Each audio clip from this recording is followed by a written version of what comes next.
On va se connecter tout de suite avec Jean-Bernard Cidre. Vous êtes notre expert du jour, Jean-Bernard, pour le système VarioConfort d'Isover. Et vous allez nous montrer tout simplement comment il se monte, ce système. Donc, le système VarioConfort adapté au nouveau DTU 4510. Donc, on a besoin de 3 éléments pour mettre en œuvre notre VarioConfort. Donc, la base, au départ, notre laine de verre IsoConfort, donc soit 32 ou 35. La membrane intelligente, donc, comme il vous l'a expliqué, c'est une membrane qui va pouvoir gérer la vapeur d'eau dans notre maison en fonction de l'humidité et de la température extérieure. Et tonneau suspente, donc Integra 2 réglable ou suspente fermette qui va nous servir en fonction du type de charpente. Donc ça, je vais vous montrer sur la maquette. On va démarrer par la suspente Integra 2 réglable. Donc c'est une suspente qu'on a vraiment développée pour les charpentes traditionnelles, en rénovation comme en neuf. Alors l'avantage de cette suspente, c'est qu'elle est en 4 pièces. Donc on va avoir une première, une en base ici, avec des trous oblongs ici qui vont nous permettre de faire un réglage très fin, donc de l'ordre du millimètre. Et après on a une tige ici, donc qui est graduée de 20 à 30 cm. Donc ici, dans mon cas de figure de ma maquette, j'ai un IsoConfort 220, donc je vais régler ma suspente sur 22 cm. Ici, on le voit bien ici au niveau du marquage. Une fois qu'on a mis l'embase, qu'on a placé l'embase sur la charpente, on va mettre la tige et en un quart de tour, on va pouvoir verrouiller la tige. Après, on a la coupelle ici qui va venir se fixer après avoir embroché la laine de verre. Et cette coupelle, elle va nous permettre de faire l'étanchéité à l'air et de fixer la clé. Voilà, je verrouille avec un quart de tour. Et ici, je vais avoir ma membrane et l'étanchéité à l'air va être optimum. Alors, pour la mise en œuvre, donc je vous ai déjà mis sur la maquette donc, 3 suspentes. Je vais vous fixer la 4e. Alors, au niveau de la patte d'embase, moi je vais prendre les trous oblongs, ce qui va nous permettre de faire un réglage. Voilà, je vais mettre ma première vis. Alors, on va toujours utiliser des vis adaptées au support. Ici, j'ai pris des vis bois puisque je suis dans du bois. Donc, en faisant mes 2 vis dans le trou oblong, je vais pouvoir faire un réglage de l'ordre du millimètre. Et une fois que j'ai terminé cette opération, je vais verrouiller avec une 3e vis.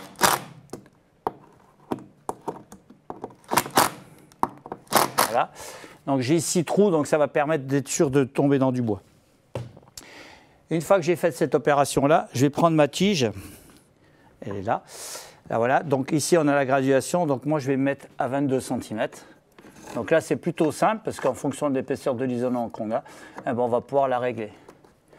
Et je fais un quart de tour et ma suspente est verrouillée. Après, une fois que j'ai fait ça, je vais avoir besoin donc des clés et des capsules. Donc je vais embrocher mon IsoConfort. Alors j'embroche directement dans la suspente. Alors pour l'embrochage, c'est plutôt simple hein, parce qu'on a une forme de petit harpon. JB, question de Mathias de Rodez. Allez-y Mathias. Oui Estelle, Romain Alette avait une question.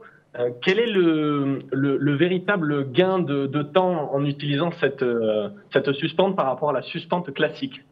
L'avantage au niveau du gain de temps, ça va être surtout pour la mise en œuvre de la membrane. Parce que quand vous prenez une suspente classique, en fait, vous allez mettre votre membrane avec le double face directement sur la fourrure. Là, c'est différent. On va mettre la membrane avant de mettre les fourrures. Et vous verrez que c'est un gros avantage, c'est qu'on va pouvoir laisser passer les gaines électriques entre la fourrure et la membrane. Je vais vous l'expliquer dans la suite. Allez-y, Jean-Bernard. Donc, une fois que j'ai embroché mon IsoConfort, il suffit simplement que je mette les capsules. Donc, les capsules, elles vont avoir 2 applications. Une pour tenir la laine de verre, parce que vous voyez que c'est assez large, donc la laine vient se reposer dessus. Et 2, ça va nous faire l'étanchéité à l'air. Donc, ça se clipse simplement. Voilà, c'est tout simple. Je mets la dernière. Et une fois que j'ai terminé ça, je suis prêt à poser la membrane. Donc là, j'ai prédécoupé déjà une membrane. Alors, vous voyez, sur notre membrane, on a fait un petit quadrillage qui est de 10 en 10. Ça va nous permettre de faire un alignement parfait au niveau des suspentes et de pouvoir bien tendre la membrane. Donc, il suffira simplement que je démarre sur une ligne. Je pousse avec mes 2 doigts simplement. Je vous l'ai dit tout à l'heure, c'est un peu en forme de harpon, donc ça perce très facilement. Et là, je vais pouvoir tendre et aligner ma suspente par rapport au trait. Alors, attendez. Question de Nicolas de Saint-Lô pour Jean-Bernard. Oui, Jonathan a une question. Il souhaite savoir si la membrane peut être mise sur un isolant en fait, qui n'est pas de la même marque, hein, selon le DTU. Alors oui, c'est une bonne question. Effectivement, dans le DTU, en fait, on n'oblige pas à avoir la membrane de la même marque que de l'isolant. Mais par contre, ce qui est important, c'est d'avoir le système complet. C'est-à-dire que si vous mettez notre membrane Vario Extra, il faudra mettre notre adhésif et notre mastic. Ça, c'est très important. Donc là, je termine la pose de ma membrane. Voilà. Donc elle est clipsée, elle tient déjà. Et après, il suffira simplement que je prenne les clés. Donc, sur cette suspente réglable, l'avantage, c'est qu'on va faire un quart de tour et on va verrouiller notre clé. Donc, ici, on a réalisé notre isolation. Ah, Jean-Bernard, on retourne à Rodez avec une question de Mathias. On a une question, encore une fois, de Romain.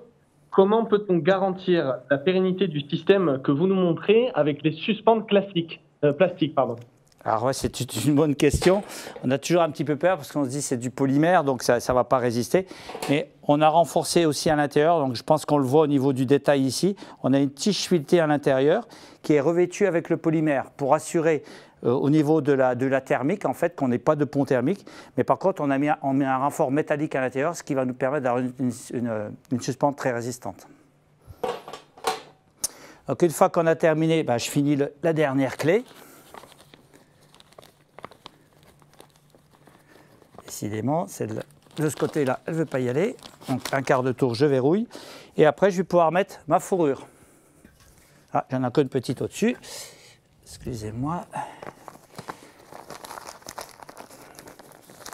Voilà. Et je vais pouvoir clipser ma fourrure. Voilà. Et une fois que j'ai mis ma fourrure, là, c'est prêt à recevoir la plaque de plâtre. Donc, on peut mettre, comme disait Eric, des plaques hydro ou des plaques normales, standards ou acoustiques. L'avantage de ça, donc, comme on l'a dit tout à l'heure, c'est qu'on va pouvoir passer les gaines électriques entre la membrane et la fourrure. Ah, beaucoup de questions, hein, Jean-Bernard, pour ce système. C'est France à Venelle qui voulait justement vous poser une petite question. Bonjour, j'aurais une question à vous poser concernant le réglage de la suspente. En fait, si on se trompe à base, je veux dire, on se trompe de quelques millimètres, on a l'avantage de le régler par le dessous de la membrane, c'est-à-dire avec le réglage de la pièce qui est en dessous de la membrane. Si j'ai bien compris, est-ce que je peux encore régler ça après avoir posé la membrane? C'est la question? Oui, est-ce qu'on peut encore régler en dessous de la membrane? Oui, alors c'est un avantage justement avec la suspente réglable, c'est que je peux déclipser. Donc je fais un quart de tour à l'envers et puis je peux décrocher la membrane sans l'abîmer et je vais pouvoir pousser la laine et faire mon réglage. Et après, il suffira simplement de remettre la membrane et je reclipse la clé. Donc voilà, j'ai terminé pour la partie des suspentes réglables. On a un deuxième système qui existe, donc ça dépend des configurations de charpente, de région. Donc là, c'est dans le cas où on a des chevrons qui sont très forte épaisseur. Donc ici, j'ai des chevrons de 220 mm. Donc je vais mettre ma laine, je vais la poser entre les chevrons. L'avantage de ça, c'est que ma membrane Vario Extra, je vais l'agrafer directement sur les chevrons. Donc après, je vais avoir ma suspente fermette qui est composée de 2 pièces. Donc la première, c'est l'embase qu'on va visser directement dans le chevron. Donc dans la boîte, vous trouverez les vis directement qui sont à l'intérieur avec un embout spécial. Et la deuxième, c'est la clé. Donc une fois qu'on a positionné les embases en entraxe 600, il suffit simplement de visser les clés. Voilà, ça se visse tout simplement. Je vais enlever ça. Voilà.